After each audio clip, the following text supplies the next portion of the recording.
Post pandemic which is after 2 years university UG exams होने जा रहे हैं 2022 के, specially for all the self finance. BCom BSc already exams चालू हो चुके हैं। अभी टाइम टेबल कब आएगा गाइज, जैसे ही आएगा मैं अपलोड कर दूंगी चैनल पे, so stay tuned for that and make sure that you subscribe to my channel to get all the informative updates. अब तक टाइम टेबल नहीं आया है, यूनिवर्सिटी कब भेजने वाली है वो भी उन्होंने कुछ बताया नहीं है, बट बहुत ही जल्द आ जाएगा। All the TY students are sending me questions like ma'am 7 marks के लिए कितना बड़ा आंसर लिखना है, 10 मार्क्स के लिए कितना बड़ा आंसर लिखना है। In this video I am gonna tell you everything about how to write your university paper, because university से क्वेश्चन पेपर आएगा, आपका कॉलेज सेट नहीं करेगा। सेकेंडली आपका क्या सेंटर लगने वाला है उस पर भी यूनिवर्सिटी ने अब तक कोई अपडेट नहीं दी है, वो भी जैसे ही आ जाती है मैं आपको अपडेट कर दूंगी। Also students those who want to score well, उस पर मैं कुछ टिप्स बताने वाली हूँ। At the same time student those who just want to score passing which is by 75 में से 30 मार्क्स मुझे लाने, बता दो कैसे मिलेंगे, वो भी मैं आपको इस वीडियो में बता दूंगी। So make sure guys that you watch the video till the and.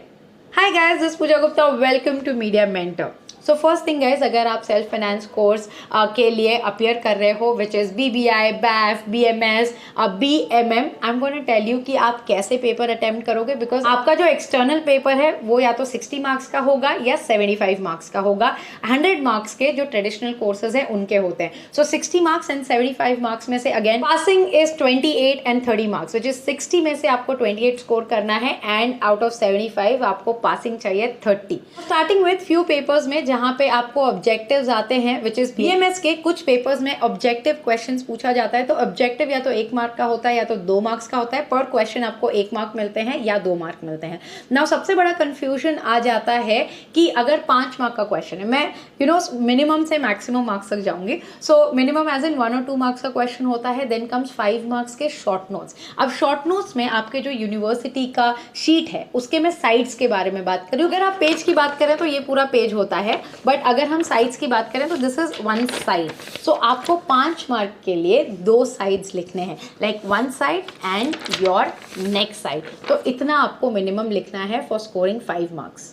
Then comes your 7 marks का क्वेश्चन। तो 7 मार्क्स के लिए आप 1, 2 एंड 3 साइड्स लिखोगे। So that's how it works कि 7 मार्क्स के लिए मिनिमम आपको 3 साइड्स लिखना पड़ता है।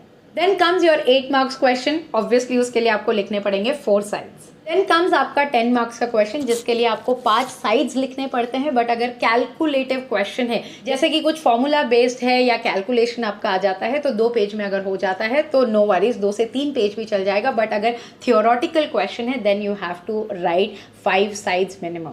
Then comes your 15 marks question, जो कि BMM स्टूडेंट्स को ज्यादातर कंपलसरी फर्स्ट क्वेश्चन 15 मार्क्स का होता है। उसके लिए आपको 6 to 7 साइड्स लिखना पड़ता है। So you have to make sure कि जो क्वेश्चन है आप काफी सारे एग्जाम्पल्स लिखें, काफी ज्यादा एलैबोरेट करके लिखें कि आपका मिनिमम 6 साइड्स फिल हो जाए। So that is how the marking is divided. तो मिनिमम कितने पेज लिखना है, आप जब मुझे पूछते हो ना मैम कितने पेज लिखना पड़ेगा, तो मैंने आपको साइड्स में एक्सप्लेन किया है, उसको आप कैलकुलेट करके लिखो। तो इस तरीके से अगर आप लिखोगे तो ऑब्वियसली आपको मार्क्स अच्छे मिलेंगे। तो जो आपका आंसर है, लेंथ ऑफ योर आंसर आपको साइड्स के हिसाब से प्रिपेयर करना है। उसी को लेके नेक्स्ट क्वेश्चन आता है हैंड राइटिंग पे। अगर मैम मेरी हैंड राइटिंग छोटी है तो मैं 2 या 3 साइड्स कैसे भरूंगा। अगर आप बहुत ही छोटा लिखते हैं देन आप इससे 1-1, 2-2 पेज कम कर सकते हैं। जैसे कि शॉर्ट नोट अगर आप 1 पेज में प्रिसाइज आंसर लिखें और आपकी हैंड राइटिंग काफ़ी छोटी है, 1-1.5 साइड्स इज इनफ। तो डो नॉट वरी, अगर आपका हैंड राइटिंग छोटा है तो इतना ज़्यादा वरी करने की ज़रूरत नहीं है। बट आप जानबूझ के अगर हैंड राइटिंग बहुत बड़ी बड़ी लिख रहे हैं और स्पेस छोड़ रहे हैं,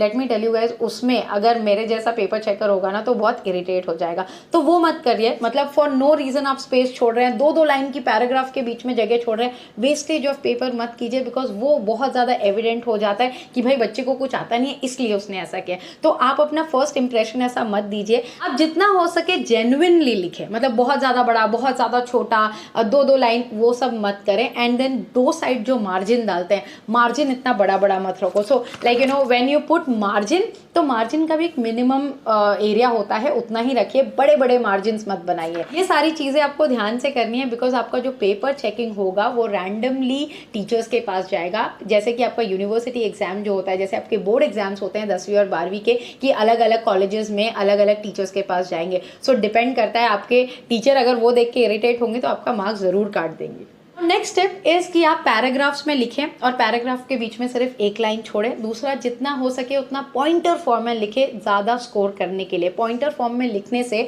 जैसे एक पेपर चेकर के लिए काफ़ी इजी हो जाता है ये समझना कि बच्चे को क्या क्या आता है और उसने किस तरीके से आंसर को स्ट्रीमलाइन किया है। तो पॉइंटर्स बनाइए और पैराग्राफ्स बना के आंसर लिखिए।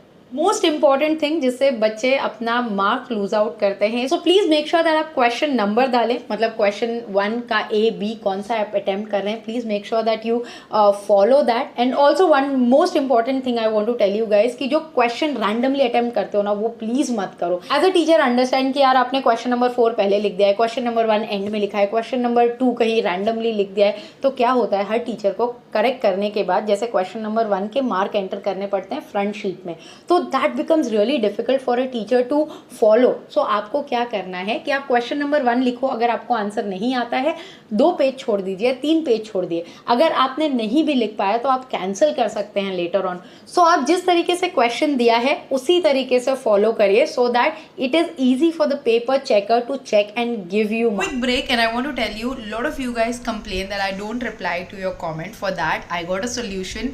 Description box में एक link है, उस पर click करो, send in your questions, send a direct message to me and I'll make sure that I take up in live, and also I can see your ID and know that you are my viewer, and there are going to be a lot of rewards for you guys, so make sure that you click on the link in the description box. And last and the important thing that you have to keep in mind, attempt the whole paper. Please do not leave 10 marks, 15 marks, 5 marks का है छोड़ दिया, वैसी गलती मत करो। Because अगर आपको पास होना है मिनिमम 30 लाने हैं 75 में से, you have to make sure कि आप सारा पेपर अटेम्प्ट कर रहे हो। बिकॉज अटेम्प्ट करने के, मैंने काफ़ी सारे प्रीवियस वीडियो में भी बोला है कि अटेम्प्ट करने के 2 से 3 मार्क्स मिलते हैं यार। अगर आपने गलत भी लिखा है तो 2 मार्क्स तो आपको टीचर दे ही देगी। तो मेक श्योर कि आप सारे क्वेश्चन को अटेम्प्ट करके आओ, थोड़ा सा बेसिक कुछ ना कुछ लिख के आओ। बिकॉज अगर आप क्वेश्चन छोड़ देते हो तो आपको सीधे सीधे 0 मिल जाता है। सो जो लोग एक्सपेक्ट कर रहे हैं कि भाई मिनिमम आ जाए, उनको तो पेपर छोड़ना ही नहीं है। और जो लोग हायर स्कोर करना चाहते हैं, अच्छा मार्क्स लाना चाहते हैं, अबाव 75, उनके लिए एडवाइस रहेगा प्लीज क्वेश्चन नंबर फॉलो करो। दूसरा चीज पैराग्राफ पॉइंटर्स में लिखो। तीसरा चीज की जो हैंडराइटिंग है जेन्युइनली कोशिश करो कि काफी ज्यादा पेपर नीट हो, बहुत ज्यादा कटिंग मत करो, कैंसलेशंस मत करो। बिकॉज होता है ना कि हमेशा हम देखते ही जज कर लेते हैं, वो भी ऑब्वियस है करेक्शन के टाइम कि अगर आपने पेपर बहुत ही अनटाइडी लिखा है, मैं पहले जज कर लूंगी कि यार ये बच्चा एकदम डब्बा है। सो आपको ये ध्यान में रखना है, जितना आप पेपर को नीट रखोगे उतना ये परसेप्शन बनेगा कि नहीं यार बच्चे ने अच्छे तरीके से लिखा है, अटेम्प्ट किया है, तो अगर मैंने मेन पॉइंट्स भी पढ़ा आपके नीटनेस पे ही मैं मार्क्स दे दूंगी। वैसा भी होता है, it's very psychological. You have to make sure कि आप नीट रखें, आप पॉइंटर्स में लिखें, आप डेफिनेटली अच्छा स्कोर कर लोगे। आई होप गाइज ये जो टिप्स मैंने आपको दिए काफ़ी यूजफुल रहेंगे आपके यूनिवर्सिटी एग्जाम के लिए। सो मेक श्योर कि आप फॉलो करो। फिर भी आपको कोई क्वेश्चन है, कोई डाउट है, please write in the comment box. And you know कि that I do live sessions, आप उसमें आ जाइए, लाइव में आप क्वेश्चन पूछ सकते हैं मेरे को and I will definitely answer your question. And if you want to personally connect to me for the counselling session, there is a number in the description box, उस पर जस्ट एक व्हाट्सएप भेज देना। You can always connect and ask all your doubts that you have. I hope guys the video was useful. Thanks for watching and stay tuned for a lot of such informative updates on Media Mentor. Don't forget to like, share and subscribe.